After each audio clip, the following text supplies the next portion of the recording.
causing the natural disasters themselves, then my first question would be, why isn't our military engaging them at that point? But that's not the case. So since we're not being engaged at that point, I have to think that maybe there isn't a threat that the way that they describe. Now, if you remember what was just talked about, the Kennedy and Majestic 12, was that they determined that there wasn't a national security threat. That seems to be a story that is pretty common when you hear about the government's response through MJ-12, through Project Bluebeam, or Blue Book, and the other secret projects that were working on UFOs, that there's not a national threat. So how did we suddenly go from there is no national threat to suddenly an alien invasion is on the horizon? It's quite a jump. Where did the middle ground go where it was determined that aliens were bad, other than Hollywood? There really hasn't been anything. So we need to kind of take a look at what it is that's being presented. Do the powers that be feel that people have short attention spans, and so they'll forget about the fact that all of these stories were told that there's no national security threat and now they can scare people? Have people been so conditioned through movies that they will accept easily an alien invasion idea? Those are possibilities. Now, we would definitely need to consider this, because remember, there is a Project Bluebeam out there that wants to simulate an alien invasion. Okay? I believe that if we pay attention to the skies, we're going to see a lot more things that we're going to have questions about. Yes, there are aliens out there. Yes, there are ships that come down and will be coming down, but there are also possibilities of holographs and fake alien events that might take place as presented from the world governments. These are the things we're going to have to take a look for. Even if we reference the Bible, Book of Revelation, it says in those days people will be fooled. Even God's chosen will be fooled. So we need to pay attention. There's a lot of trickery in the air. We've been warned for a long time to pay attention to all this trickery that's going on. So let's pay attention.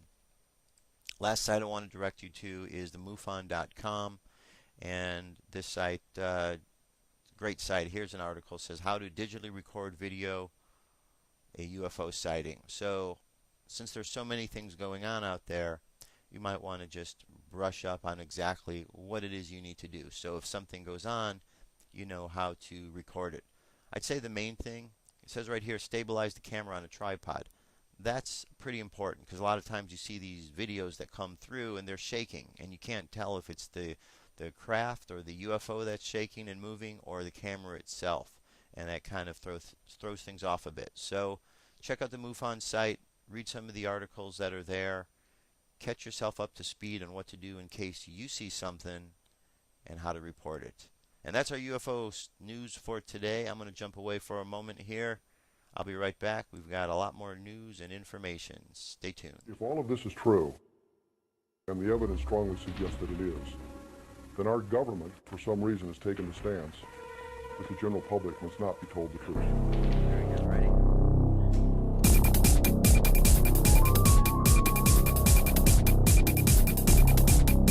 Did we really go to the moon?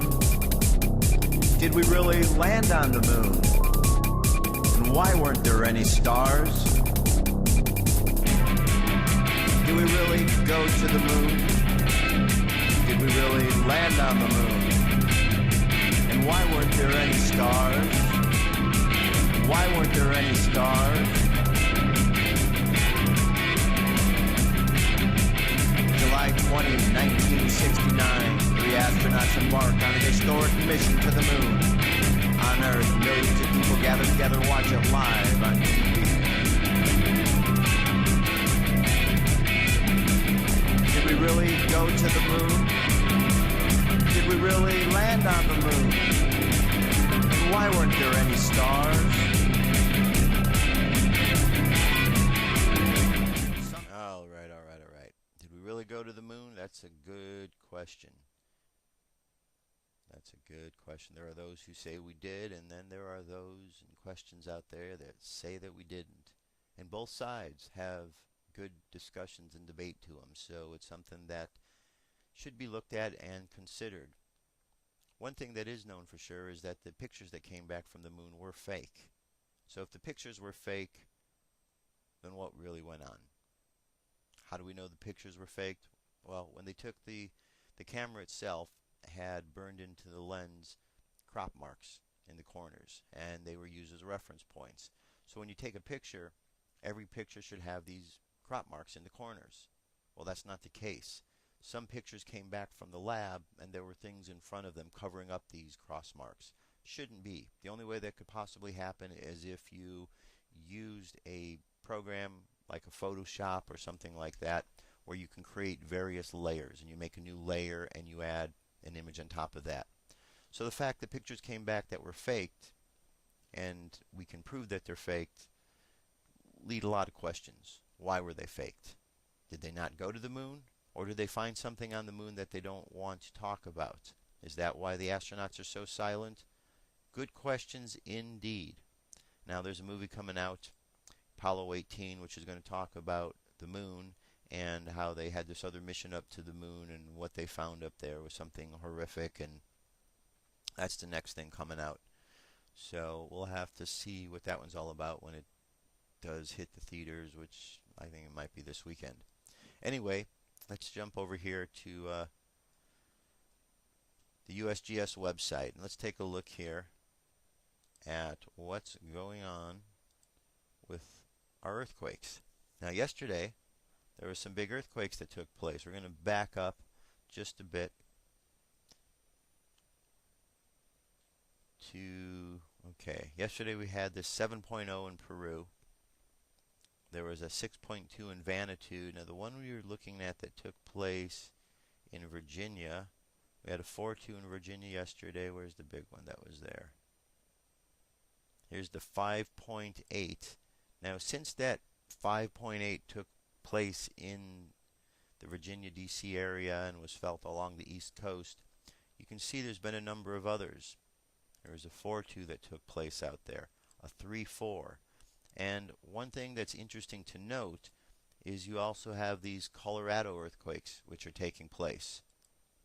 And it seems that these earthquakes, if you noticed along here, this number here, 37, 37, this is where the latitude, they're all along a 37th parallel. So if you look across that line across the United States, even though they're in different states, they're both along the same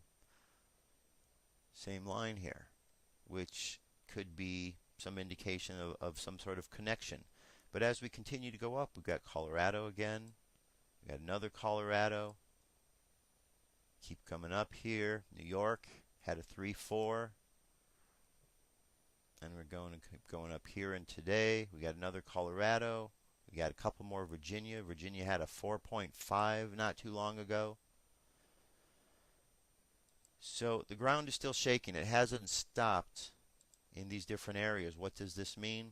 Well, I've been searching the forums, I've been reading and seeing what others are thinking about this, and there seems to be a concern that there's this pressure built up in the middle of the country, and part of what's happening as it's being released over there in Virginia and Colorado are indicative of the fact that there is a great pressure buildup in the middle of the country. And so the question is this leading to some sort of event that may take place in the middle, somewhere maybe where the New Madrid fault line is? That keeps coming up in topics because it's a big fault line, and we don't want to forget about the fact that earlier this year there's all kind of activity that took place there. There's a lot of flooding that took place there, intentional flooding. There's a lot of HAARP-related activity that took place over the Midwest and is still continuing to take its toll on the Midwest. We've seen a lot of tornadoes and bad weather that has rocked that area and made it somewhat vulnerable to earth movements.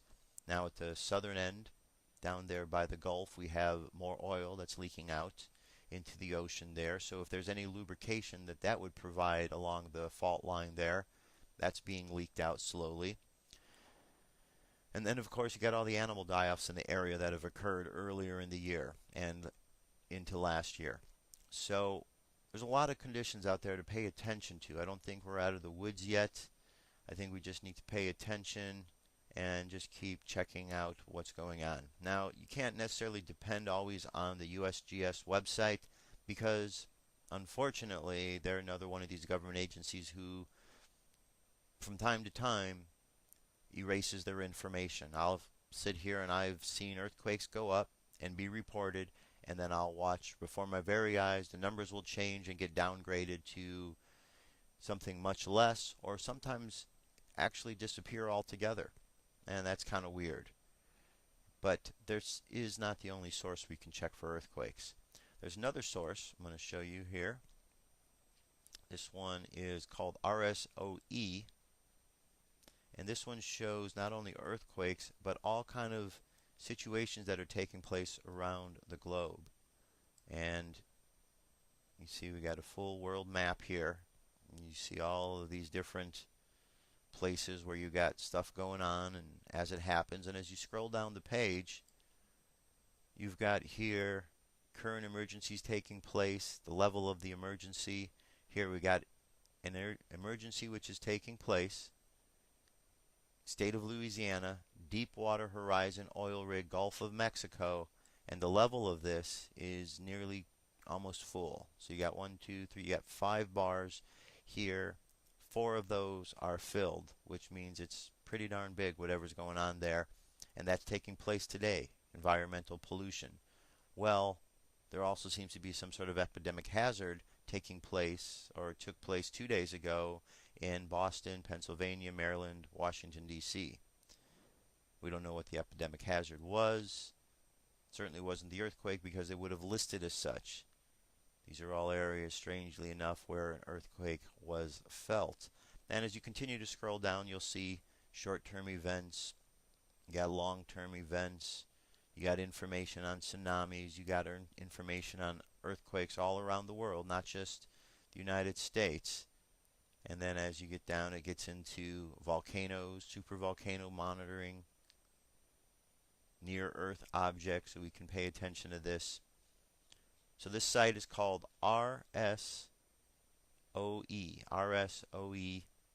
and actually it's HISZ.RSOE.hu.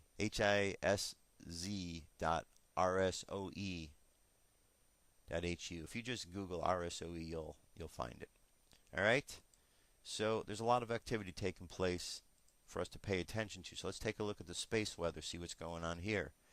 We've got our solar wind, 445 kilometers per second. We go down here, we're going to look at our geometric storms, and it says that we're at a 15% chance of any activity taking place, something to be active as far as a geomagnetic storm, and that's about it. Nothing really intense or crazy today. This here tells us that there's a 10% chance that there might be an M-class flare, M for medium. The next higher level, X-class, is the really large flares that come off. Those are the ones that are a bit more concerning. And when they have these flares, they have like a scale from 1 through 9. So there could be an M1, M2, M3, all the way up to an M9, and same thing with the X-class. There is a lower class which is called S or C, and it's just the smaller ones. It's not even as big as the M-class ones, so those happen quite frequently. Now, here we have an article. It says magnetic filament. Got a telescope? Train it on the sun's western limb. A dark filament of magnetism is winding around the edge of the solar disk. Very pretty, they say. So let's take a look at what this is. Alright. This is it here, I'm guessing. And there doesn't seem to be anything moving to it, so that's the extent of what we're going to see. Alrighty. Moving right along, let's go check out this next. Now, you know about the big hurricane that's about to hit the East Coast. Well, let's listen to a little bit more detail. This is Dutch Sense. And as you may know from listening to the show and out there in the internet world, that Dutch is making a name for himself with his weather predictions and the way he's able to interpret what is going on. He's pointed out a lot of anomalies in the radar, such as harp rings, square patterns, triangles.